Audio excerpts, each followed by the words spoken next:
Welcome to episode 10, the last episode of the first season of my Nottingham Forest FM15 career, and it's the last day of the season. We're playing Bournemouth at home in front of our fans after an incredible season, of course. Lots of goals, lots of points. We'll have a look at the table just now to see how many we've got going into the last game. We've got 108 points, 18 points ahead of second place Watford. 162 goals we've scored. We've conceded 59, so the defence hasn't been as good as some of the teams around us. But 103 goal difference. I really have just mullered this league. I really have.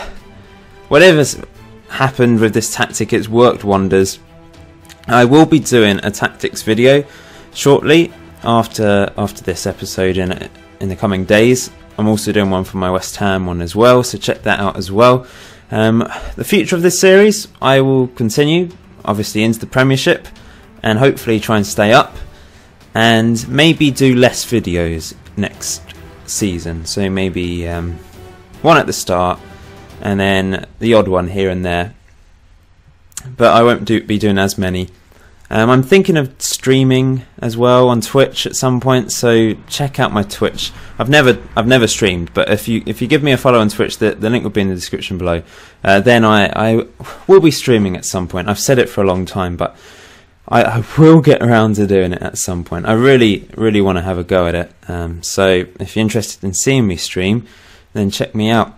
So since the last video where we lost in the FA Cup quarter-final, unfortunately, 3-0 against Fulham, we then had a couple of draws, one against Southampton, a 1-1 draw, then a 3-3 draw against Wigan, who appeared to be my bogey team on FM15. Burnley we beat 3-2, couple goals from Ericsson in that game. We then beat Rotherham, my old team, 6-1. Wilkin with a couple goals and the other goals were shared around. We then beat Palace 5-1, Assombalonga with a couple goals and Wilkin with 2. We beat Reading 4-2, 2 goals from Assombalonga. Then we lost only our third game of the league season, 3-2 against Wolves. But then we beat Bolton 4-0, 4 goals from Assombalonga, and then a 7-0 win against Millwall. A hat-trick from Michael Hector, our centre-back at the back. And Assombalonga didn't even score in that game. Very rare for him not to score. We will have a look at the season overview at the end of this match, so who was the top scorer, that sort of thing. I know I did a vote a few episodes ago, and most of you, well, I think about 75% of you predicted Assombalonga would be top scorer.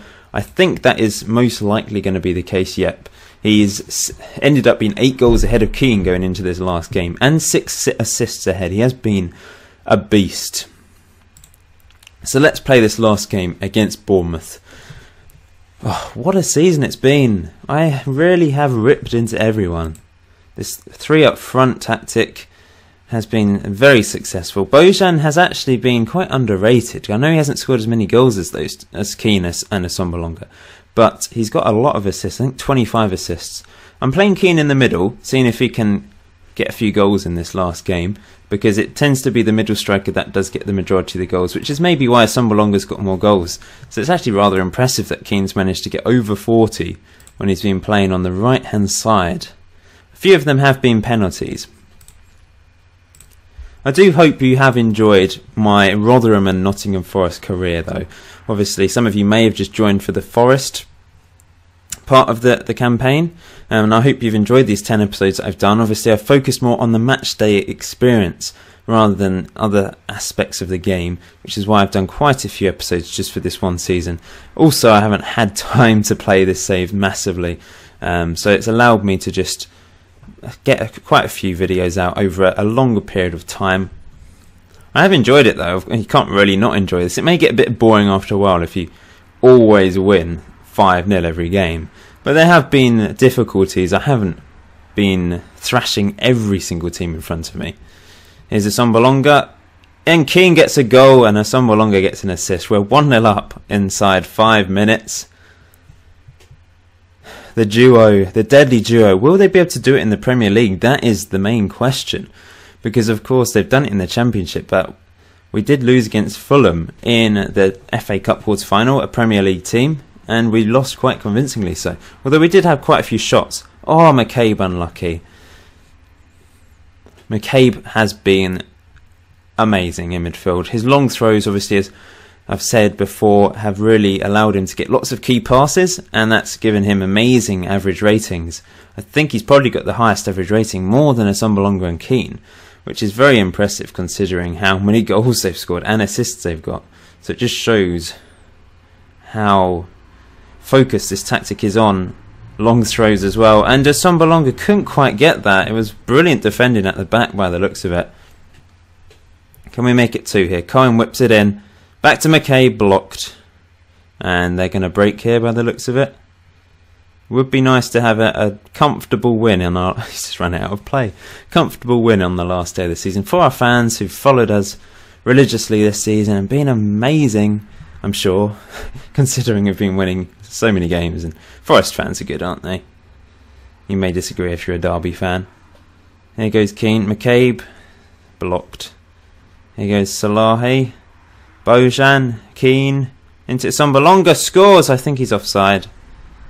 Yep, he was. The assistant stayed still. Just there.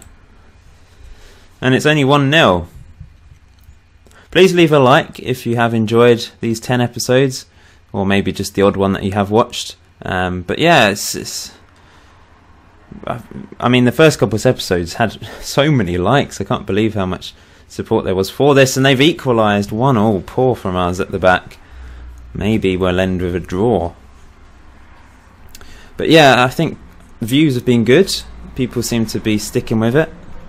McCabe long throw, Assombalonga, and I think when we're in the Premier League, Masunda makes it 2-1. We will.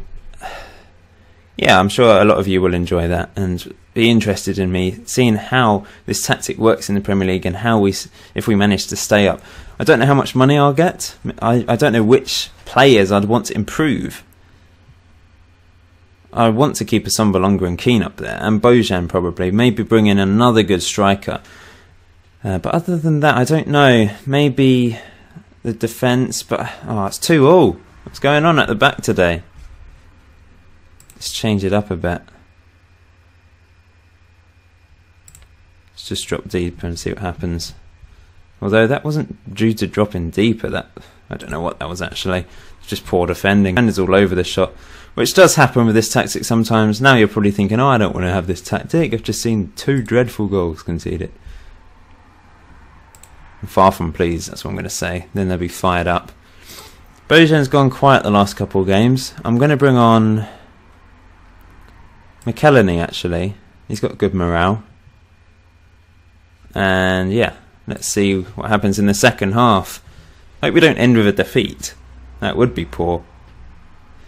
Although it's almost inevitable when you've won the league, you do tend to struggle a bit more. Although we have, of course, as you've seen with my results, thrashed some teams. We did lose against Wolves, but other teams we have completely destroyed. I'm going to send it outward to Yedlin. What was that? Oh no. Oh, well done, Hobbs. Masunda, nice ball. Assombalonga. Keane should have scored. I think I'm going to swap those 2 round now. Assombalonga's better in the middle. He can play on the right. In fact, he's got a very good rating from playing on the right today, and we've got to the 75th minute. It's still 2-2. Cohen's going to come off. No, he's not. Who else can come off? Masunda's going to come off. Antonio. And maybe a substitute at the back. Hector can come off for Wilson, who's actually my captain. Can we grab a late winner? Let's see. Corner. We're good from these. Cohen. McCabe. Oh, he does. He smashes it home. What a goal. Great. He loves to hit them from there. Edge of the area. From a corner. I like I've said in previous videos, I will be doing a set pieces, not tutorial, just to show you my set pieces techniques, my set piece setups, because you may have noticed, they do work rather well. Hopefully we can hang on here and win 3-2.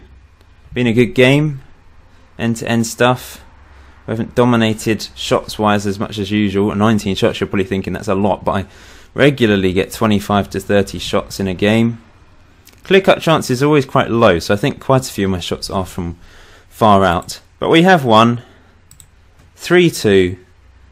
Only the substitutes have decided to react there. But man of the match from McCabe, 9.0 once again, just for that one goal.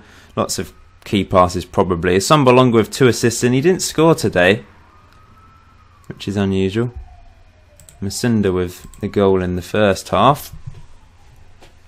So top of the table at 111 points, 104 goal difference. Where did Bournemouth finish actually? Oh, they're 5th. They're in the playoffs. So what? Southampton, Burnley, Bournemouth and Preston in the playoffs. We will just do a season overview now, look at the stats and that sort of thing, and then we'll end it there, and then you'll see me next in episode 11, which will be the start of the Premier League season, and you'll get to see who I've signed and if I am successful in my first match in the Premier League. Hope I am. We actually won the league with 6 games to spare, as you would imagine, considering how many points we were ahead. West Ham have failed. I don't think they've actually managed to make it. No, they've only just about got into the playoffs. It's very close, but what has happened to West Ham? Crazy. Really. I'll do that later. Oh, McCabe, what a player. So let's go to the Championship and see who was top scorer. I may skip through a bit just to see who was Player of the Year. If that's soon, I don't. Actually, it's probably after the playoffs, so I won't bother with that. McCabe, top average rating 8.44. Asombalonga 8.05. All 5 players, as you can see there. Top 2 goal scorers. Asombalonga 46 goals. Eventually overtook Keane, who was my top scorer in the league for quite a long time. But then Asombalonga did overtake him. Assists-wise, Asombalonga 35, Keane 27, and Bojan 21. That's ridiculous. What else have we got here? Player of the matches. Asombalonga 14, McCabe 12. Really. Key passes. Now this is just unbelievable. 504 key passes. He's got 400 more than the next best player, which was Asombalonga. Keane got 98. Antonio got 90. What happened? Well, we know what happened. It's the long throws. But Antonio got 90, and he didn't really play a huge number of games. Simply, those long throws just led to so many key passes. It's ridiculously overpowered. I don't know why. But whatever I did set up with the throw-ins has worked wonders. So, on a team level, Asombalonga, top scorer, with 52 goals. Wow. 52 goals in 52 games. 50 starts and 2 sub appearances. That is unbelievable. 45 goals for Will Keane in 49 starts and 4 sub appearances. Actually played 1 more game than Asombalonga in total. Assists wise, third top scorer was Masunda, Bojan, and then Eriksson with 11. Assists wise, Asombalonga with 37. He's insane, isn't he? He really is. He's a good striker, and he should do well in the Premier League. So 37, Will Keane with 29, Bojan with 25, Masunda with 20, and McCabe with 13, McElhenney with 11. So, McCabe got 8 goals and 13 assists and still had an insane average rating. He had 8.33 overall in the end. A long way ahead of Asombalonga with 7.95, then Will Keane with 7.87, Hector, Masunda, Cohen, Wilson, Hobbs, they all had very good average ratings. Now the worst player was in fact Fabian Delph, who I signed, and just didn't do it for me, did he? 6.8 average rating. Compared to others, it's poor. Obviously he didn't play as many games as others, but he still had 16 starts and 22 sub appearances. And he just didn't do it. It's really weird. He's just not... What has happened to him? What did Aston Villa do to him on this save? Doesn't make any sense. So, that's it for this. Thank you for watching. Thank you for watching episode 10. Thank you for watching any other episodes you've watched. Please leave a like. Please subscribe if you haven't done so already. Please leave your thoughts in the comment section below. And you will see me in episode 11, where we take on the mighty English Premier League elite and hopefully can stand up to them and survive. That's the plan anyway.